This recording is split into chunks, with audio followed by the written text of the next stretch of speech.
आप सबका DK online study में स्वागत है। तो आज अपन वर्ण के बारे में अध्ययन करेंगे। वर्ण विच्छेद। वर्ण विच्छेद के अंतर्गत अपन अध्ययन करेंगे वर्ण, वर्णमाला, स्वर और व्यंजन, और वर्ण विच्छेद अपन किस तरह से शब्दों का करते हैं। तो आइए सबसे पहले अपन देखते हैं कि वर्ण क्या होता है और वर्ण की परिभाषा क्या होती है। तो वर्ण अपन साधारण भाषा में अगर कहे तो वह छोटी से छोटी ध्वनि होती है जिसके और अधिक टुकड़े नहीं हो सकते। यानी कि वर्ण क्या है? भाषा की सबसे छोटी इकाई है जिसके और खंड ना हो सके, वह वर्ण कहलाता है। उदाहरण देखिए, जैसे कि अपन कमल शब्द है। अब कमल शब्द को अपन अलग अलग के वर्णों में विभाजित करेंगे तो क, ए, ल, क, ए, म, ए, ल और ए, ये इसके वर्ण हो गए। यानी कि कुल मिला के 6 इसके वर्ण हो गए। अब जिनके नीचे हलंत लगा हुआ है, हल का चिन्ह लगा हुआ है, इसका मतलब कि वो स्वर रहित नहीं है, उसमें से स्वर अलग कर दिया गया है। अब अपन वर्णमाला के बारे में देखते हैं। वर्णमाला क्या होती है? तो जो वर्णों का समूह होता है उसको ही अपन वर्णमाला कहते हैं। वर्णों के समूह का मतलब कि पूरे जो इसमें ए, आ, ई, क, ख, ग, घ, ये सब वर्णमाला के अंतर्गत आ जाते हैं। वर्णमाला को भी अपन 2 भागों में बांट देते हैं। एक कहलाता है स्वर और दूसरा कहलाता है व्यंजन। स्वर और व्यंजन, ये 2 भाग हो गए वर्णों के, और सभी वर्ण मिलके क्या कहलाएंगे? वर्णमाला। तो ये बात आपको साफ हो गई कि वर्णमाला के अंतर्गत स्वर और व्यंजन दोनों आते हैं।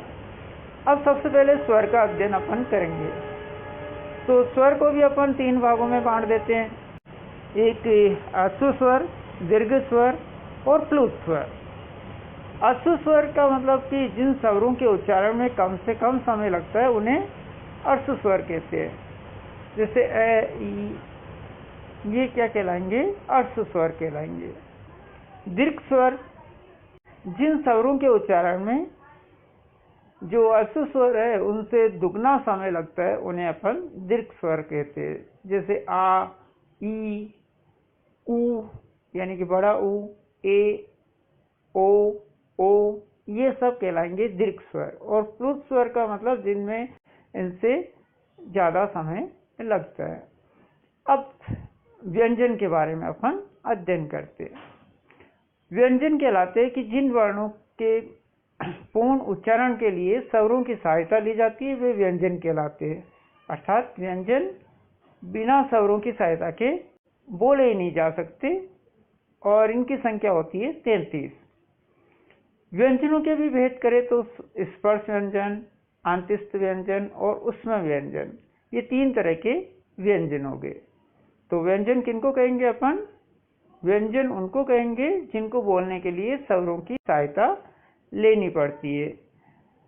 अब अपन इनकी डिटेल देखते हैं। तो जो स्पर्श व्यंजन है उसमें यानी कि पूरे क वर्ग, च वर्ग, ट वर्ग, त वर्ग और प वर्ग वाले सभी इसमें व्यंजन आ जाते हैं। यानी क, ख, ग, घ, छ, छ, ज, ज, ये सभी।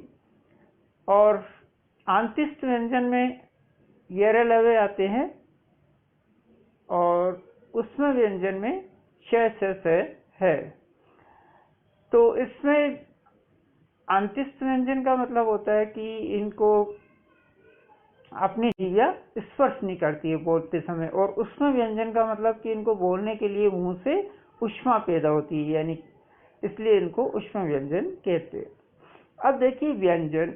व्यंजन के बारे में अपन पढ़ चुके हैं तीनों बातें कि स्पर्श व्यंजन, अंतस्थ व्यंजन और ऊष्म व्यंजन, ये 3 तरह के होते हैं। अब जो ये कुल व्यंजन है और कुल जो स्वर और व्यंजन दोनों मिला के जो वर्ण है वो अपने मुंह से कैसे बोले जाते हैं, कहाँ से बोले जाते हैं, जहाँ से ये बोले जाते हैं उनको बोलते हैं अपन उच्चारण स्थान। यानी कि जो वर्ण जहाँ से बोला जाता है वो उसका उच्चारण स्थान कहलाता है। अब इसमें जैसे जो नाक से बोले जाते हैं उनको नासिक्य कहते हैं, दांत से जिनमें बोलने में सहायता करते हैं दंतस्य, मूर्धन्य जो मूर्धस्य के द्वारा बोले जाते हैं। इस तरह से अलग अलग इनके भेद कर देते हैं।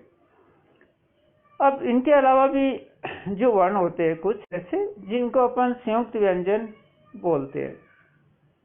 संयुक्त व्यंजन क्या होते हैं कि जो दो वर्णों के मिलाने से बनती है। जैसे क और क्ष को मिलाने से क्ष बन गया, त र को मिलाने से त्र, ज और ये को मिलाने से ये, श र को मिलाने से श्र।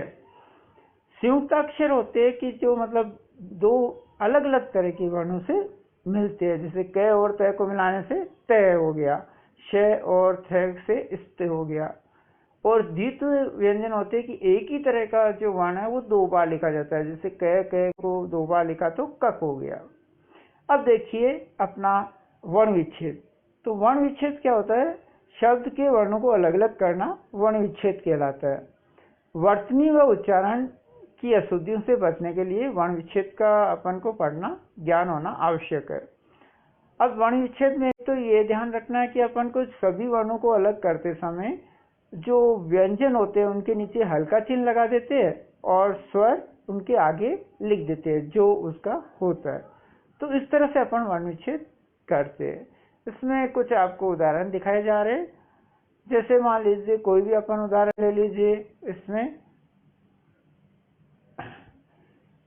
तो इस तरह से अपन वर्ण विच्छेद करते हैं।